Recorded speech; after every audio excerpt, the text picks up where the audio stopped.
Mesin yang saya sering pergunakan bikin roti, donat, dan segala jenis macam roti untuk usaha rumahan, hemat listrik, dan praktis. Seperti ini bentuk mesinnya, bentuknya kotak, dan dalamnya bundar. Punya mata penggilingan lumayan besar. Punya mesin yang cukup besar, sehingga waktu kita mengadon adonan roti, mesinnya ini tidak cepat panas dan kuat. Mempunyai 2 tombol, hijau dan merah. Kapasitas mesin ini bisa mengaduk adonan 1-2 kilo adonan. Daya listriknya 400 watt. Ukuran mesinnya ini 46 x 36 x 29 cm. Bahannya stainless, tidak mudah berkarat, asalkan setelah dipergunakan dibersihkan lagi. Nah, cara dibersihkan ini teman-teman harus pakai lap yang bersih. Ini kita lap. Terus lapnya ini dibasahin agar adonan yang kering yang menempel di dinding-dindingnya ini bisa hilang. Harus pakai lap basah sedikit hangat. Jadi kita lap-lap seperti ini. Ini nggak boleh disiram air ya teman-teman. Jika disiram air nanti mesinnya rusak. Dan cukup kalian juga pakai spatula untuk membersihkan seperti ini. Dikerik seperti ini. Nah, sisa tepung yang kering di samping-samping dindingnya ini bisa keluar. Ini adonannya yang sudah kering, jadi bisa keluar. Nah, seperti ini cara membersihkannya. Setelah mesinnya sudah dipakai dan dibersihkan, harus ada penutupnya tersendiri.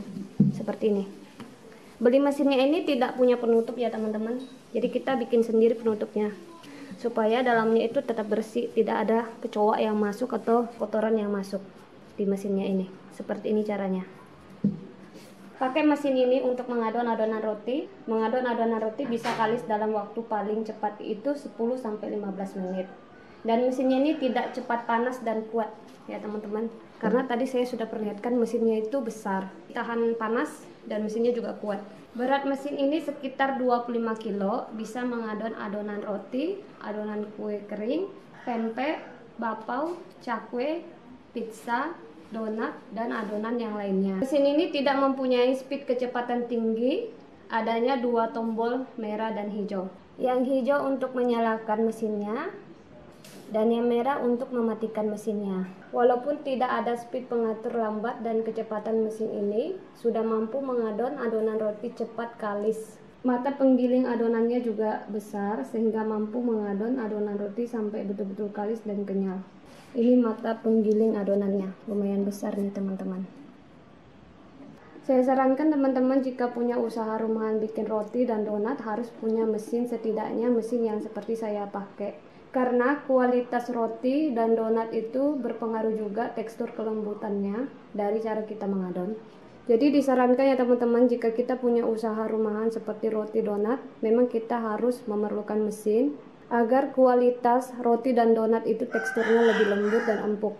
Karena berpengaruh juga, jika adonannya kurang kalis, kenyal, roti, donat ketika bermalam pasti kering dan keras. Makanya kita harus memerlukan mesin. Ada yang bertanya, teman-teman subscriber Dapur Devita yang sudah ikut resep Dapur Devita, Kak, saya sudah bikin roti, donat, ikut resepnya, kok teksturnya kurang lembut, kurang empuk, ketika dingin, donat dan rotinya jadi keras. Karena kesalahannya teman-teman nggak punya mesin untuk mengadon roti dan donat, makanya teksturnya itu mudah kering dan keras ketika bermalam dan dingin. Walaupun mesin ini belum punya merek yang terkenal, tapi sudah cukup bagus untuk bikin usaha rumahan. Sangat membantu sekali ya teman-teman.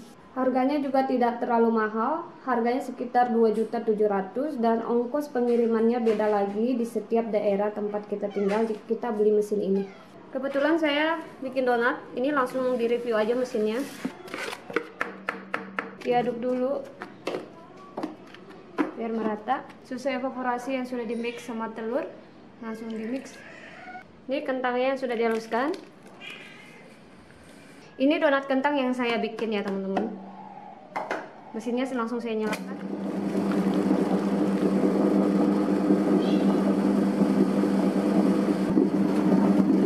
Air dingin atau air es ini langsung saya masukin sedikit demi sedikit, bertahap, jangan semuanya airnya dimasukin ya.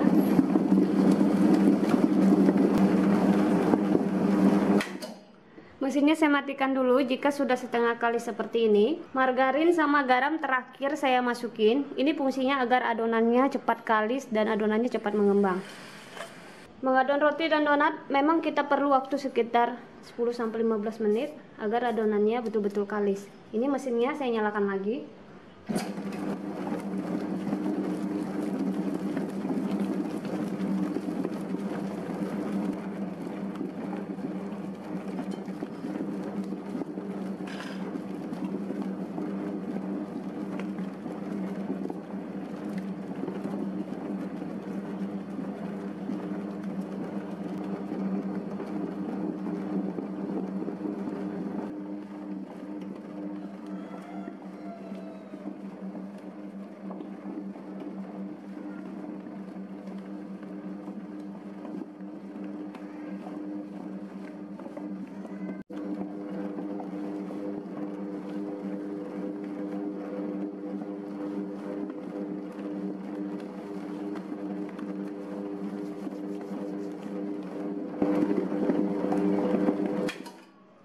Mesinnya saya matikan. Ini adonannya sudah cukup benar-benar kalis. Terus pakai mentega atau margarin, dioleskan tangannya ketika menyentuh adonannya. Waktu dikeluarkan juga ya teman-teman, biar tidak lengket. Contoh adonan yang kalis yang seperti ini teman-teman. Contohnya, jika ditarik tidak gampang putus, tembus pandang dan lentur. Adonan seperti ini yang bagus. Makanya kita memang harus perlu mesin untuk mengadon roti dan donat agar menghasilkan adonan yang betul-betul kalis. Donat dan roti ketika dingin, keras, dan bermalam kesalahannya waktu kita mengadon. Karena adonannya itu kurang kalis dan kurang kenyal. Makanya kita itu harus perlu mesin ya teman-teman. Kalau kita mau mengadon adonan roti dan donat agar adonannya itu cepat kalis. Bedanya mengadon roti dan donat pakai tangan sama mesin. Kalau kita pakai tangan, mungkin kita mengadon, kita merasa adonannya sudah kalis, sudah bagus. Ketika donatnya matang, memang teksturnya lembut, empuk. Tapi jika bermalam, teksturnya bisa keras dan dingin ya. Kalau kita pakai mesin, walaupun donatnya dan rotinya sudah bermalam, teksturnya akan tetap lembut dan empuk. Makanya kita harus perlu mesin untuk mengadon adonan roti dan donat. Oke, sampai di sini dulu videonya. Semoga bermanfaat. Jika ada pertanyaan, langsung bisa nanya-nanya di kolom komentar channel saya. Insya Allah pertanyaan kalian pasti saya akan jawab. Sampai jumpa lagi, bye-bye.